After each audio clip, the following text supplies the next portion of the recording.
అడవి శేష్ అనగానే మనకు మైండ్ బ్లోయింగ్ థ్రిల్లర్స్ గుర్తొస్తాయి.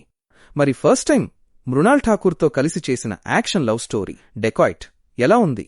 ఈరోజే థియేటర్లలోకి వచ్చిన ఈ సినిమా డబ్బులకు న్యాయం చేసిందా? హలో ఫ్రెండ్స్, అందరికీ నమస్కారం. వెల్కమ్ టు మన సినీ లోకం ఎక్స్. ఈ రోజు మనం అడవి శేష్ మృణాల్ ఠాకూర్ నటించిన intense action drama dacoit movie review ఏంటో సూటిగా చూసేద్దాం. ముందుగా కథ ఏంటంటే, హరిదాస్ అలియాస్ హరి, సరస్వతి ఇద్దరూ ప్రాణంగా ప్రేమించుకుంటారు.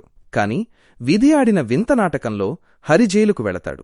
సరస్వతికి వేరేవాడితో పెళ్లైపోతుంది. అలా విడిపోయిన ఈ ఇద్దరూ మళ్లీ ఎలా కలిశారు? వాళ్ళిద్దరికీ ఉన్న ఒక కామన్ టార్గెట్ ఏంటి అనేది మిగతా కథ. సినిమాలో ప్లస్ పాయింట్స్ చూసుకుంటే, అడవి శేష్ తీసిన పాత సినిమాల్లాగా ఇది సస్పెన్స్ థ్రిల్లర్ కాదు, కానీ స్క్రీన్ ప్లే మాత్రం చాలా గ్రిప్పింగ్గా ఉంటుంది.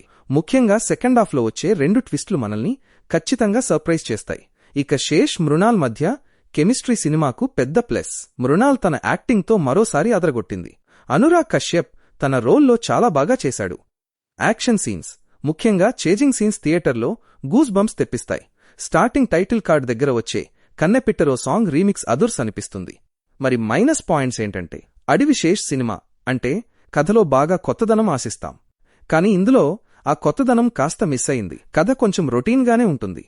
ఫస్ట్ హాఫ్లో క్యారెక్టర్స్ను ఎస్టాబ్లిష్ చేయడానికి కొంచెం ఎక్కువ టైం తీసుకున్నారు. అక్కడ కాస్త స్లోగా బోర్ కొడుతుంది.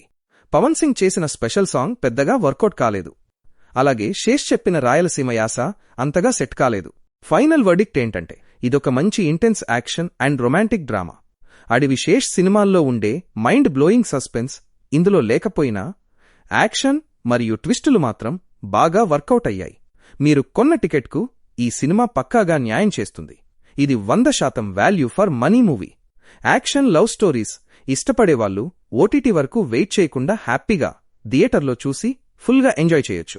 అలాగే మన ఛానల్ కమ్యూనిటీ ట్యాబ్లో ఈరోజు రిలీజ్ అయిన డెకాయిట్ మరియు లవ్ ఇన్సూరెన్స్ కంపెనీ సినిమాల మీద ఒక పోల్ పెట్టాను. వెంటనే వెళ్లి మీ ఓటు వేయండి. ఇలాంటి జెన్యూన్ రివ్యూస్ కోసం మన సినీలోకం ఎక్స్ ఛానల్ను సబ్స్క్రైబ్ చేసుకోవడం మర్చిపోకండి. మళ్ళీ కలుద్దాం.